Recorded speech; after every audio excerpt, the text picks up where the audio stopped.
बिहार चुनाव के बीच बाहुबली अनंत सिंह की गिरफ्तारी एक बड़ा राजनीतिक मुद्दा बन चुकी है। 1 नवंबर को आधी रात में पटना पुलिस ने उन्हें गिरफ्तार कर लिया। दुलालचंद यादव की हत्या के बाद से ही अनंत सिंह का नाम लगातार चर्चा में था और उन पर सबसे अधिक सवाल उठ रहे थे। अब उनकी गिरफ्तारी हो चुकी है और आगे की कार्रवाई जारी है।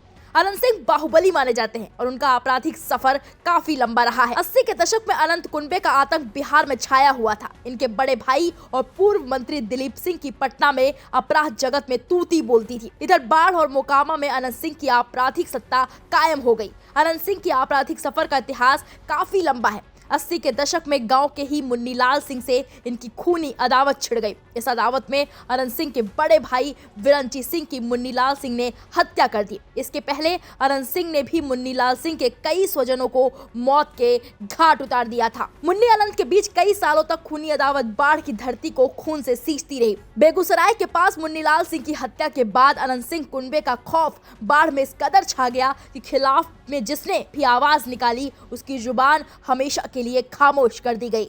80 के ही दशक में अनंत सिंह की अदावत मोकामा के महेश सिंह के साथ ठन गई। उस समय तक अनंत सिंह की आपराधिक सत्ता की गूंज पूरे बिहार तक पसर गई। अनंत सिंह ने महेश सिंह को रास्ते से हटाने के लिए मोकामा के रंगरूट नरेश सिंह से हाथ मिला लिया और नगर के जेपी चौक पर 1985 में महेश सिंह की बम मारकर हत्या कर दी।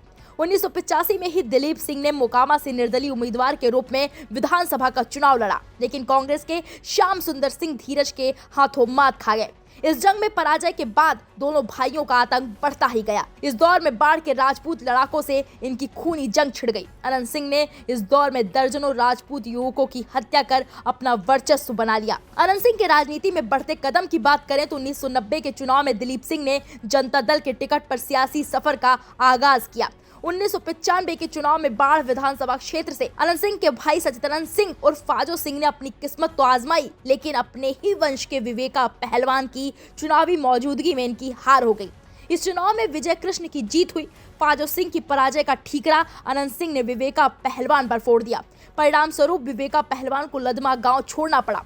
विवेका पहलवान ने गांव तो छोड़ दिया, लेकिन अनंत सिंह से इनकी भीषण खूनी जंग छिड़ गई। इस जंग में अनंत सिंह के कई शूटर और रिश्तेदार की मौत हुई। बाद के दिनों में अनंत सिंह ने राजपूत समाज के दर्जनों लोगों को क्रूरता पूर्वक हत्या की। अनंत सिंह के आतंक से हत्या की कई वारदातों की प्राथमिकी तक दर्ज नहीं हुई। खुद अपने ही गाँव लदमा में भी अनंत सिंह ने कई लोगों की हत्या की। 2000 के चुनाव में अपने भाई दिलीप सिंह को जिताने के लिए सूरजभान समर्थक भावनचक निवासी बच्चू सिंह के घर से खींचकर गोलियों से भून दिया और क्रूरता की सारी सीमा लांघते हुए सर भी काट लिया। 2014 में बाढ़ में यादव समाज के पुटुस यादव को एक अन्य युवक के साथ बेरहमी से हत्या कर दी।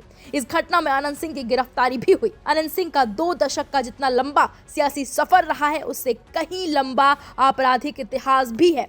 अपने बेखौफ अंदाज के लिए अनंत सिंह फेमस है। फिलहाल अनंत सिंह की क्राइम कुंडली पर आपकी क्या राय है, हमें कमेंट बॉक्स में जाकर जरूर बताएं।